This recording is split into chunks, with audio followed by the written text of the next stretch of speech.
Welcome to the Journal. I'm Lynn Scher, sitting in for Bill Moyers, who's away this week.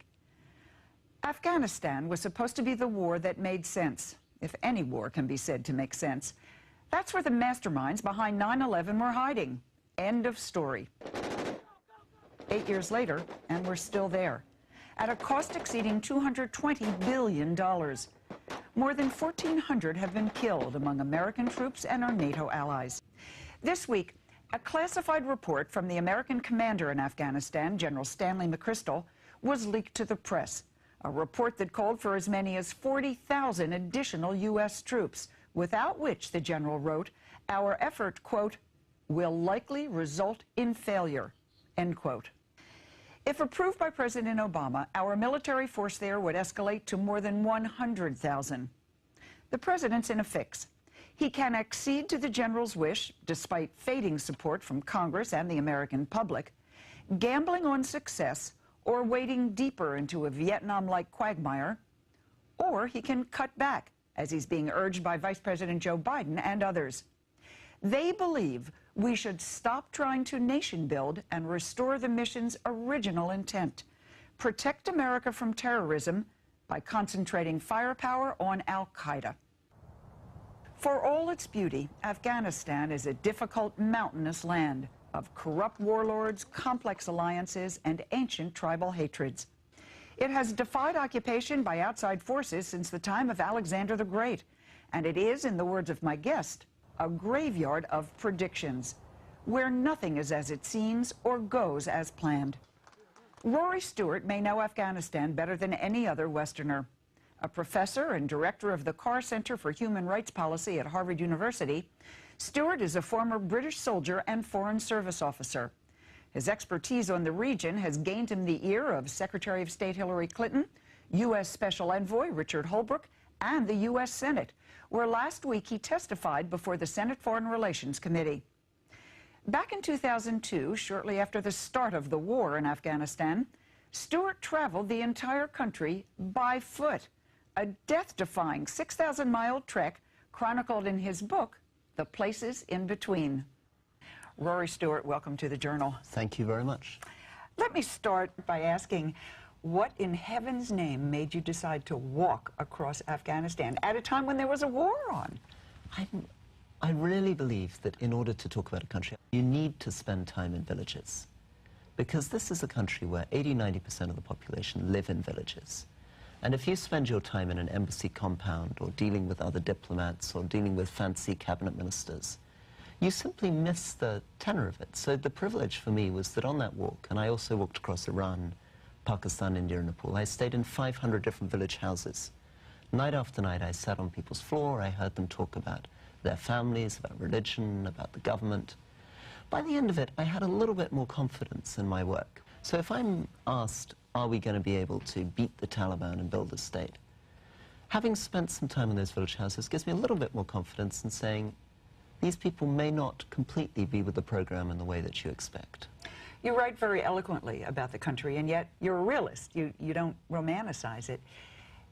Give us a sense of what it was like from the ground, from the foot walker point of view. Well, I think one thing is that Afghans were incredibly generous and kind to me. I walked alone from one end of the country to the other at a time when there was no government. So the first lesson I took away from that is how good these communities are in surviving in the absence of a government. It wasn't only they took me into their houses, but they looked after my security. They accompanied me from village to village, often at great personal risk to themselves. So that's the upside. On the other side, of course, I noticed sitting night after night in these village houses that people are quite conservative. They're quite suspicious of foreigners.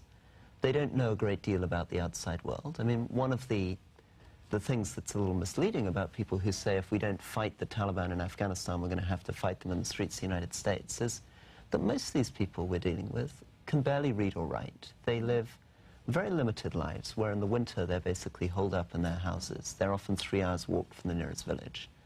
The idea that they're somehow going to turn up on the streets of the United States with a train of goats behind them in order to conduct war here is a bit misleading. They couldn't find the United States on a map. You talked before about our goals in Afghanistan. The president has a big decision to make. More troops, not more troops. Lay it out. Is that what he's facing? I think the president has, broadly speaking, defined a very, very narrow objective. He said that we're there to do counterterrorism. That's what he's been saying since January. But then he said in order to get there, we need this huge project, which amounts really to building a state. And it's all dressed up in this language of counterinsurgency, fighting the Taliban. So we end up in this paradox where we have this very small objective, which is to protect the United States against terrorist attack. But on the president's there, in order to get there, we need to defeat the Taliban, we need to bring development, we need to create legitimate, effective governmental structures. And that means, according to the leaked report, either more troops or not more troops. Absolutely. So the military, which is leading the fight against the Taliban, says that if you really want to build this kind of state, if you really want to defeat the Taliban, we're going to need many more troops.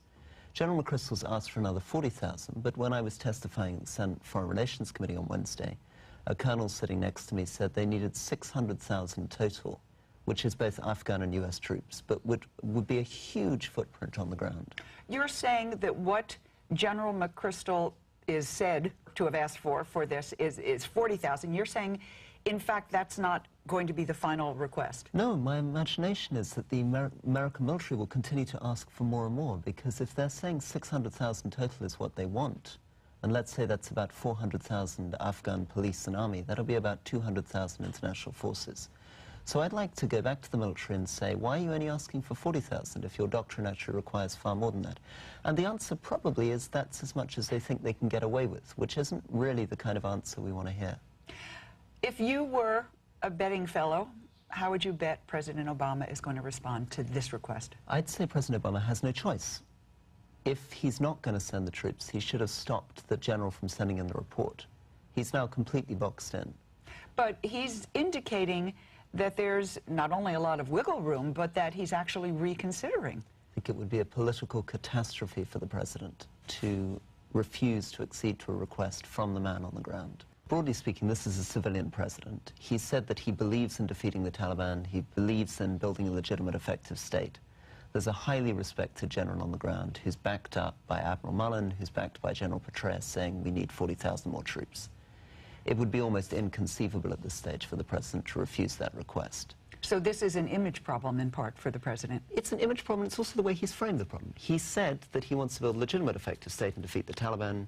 He's asked the experts what their view are. The experts have come back and said, if you want to do that, give me 40,000 more troops. Well, but he's also said, certainly recently, maybe we need to reassess. We need to figure out exactly what we do want to. Isn't he giving himself a chance to maybe change the objective? No, I don't honestly believe he is. And furthermore, I'm a little bit surprised that he's going around saying that he's skeptical. If he's actually skeptical and not sure about the strategy, personally, and it's inappropriate of me maybe to talk about this kind of stuff, but he shouldn't have allowed the general to produce the report in the first place.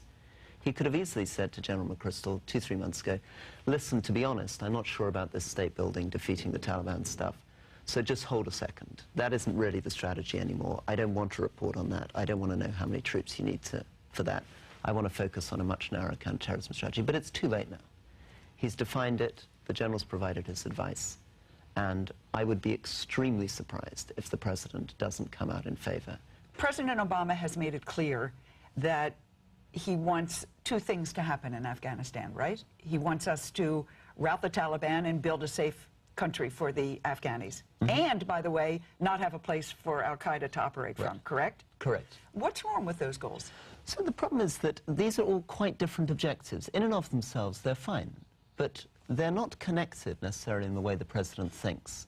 There's a huge theory that everything that we want to do is somehow connected. The stability of Pakistan, the security of the United States, beating the Taliban, beating al-Qaeda, bringing development to the Afghan people. And we end up in a bit of a muddle because we tend to be pursuing 5 objectives at once, assuming that they all amount to the same thing.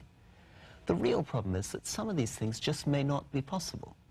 They may be possible over the long term for Afghans themselves to build a stable state, but it's probably a project of decades. It needs indigenous leadership, a sort of Afghan Thomas Jefferson, to rebuild a state. It's not something that foreigners can come in and do from outside.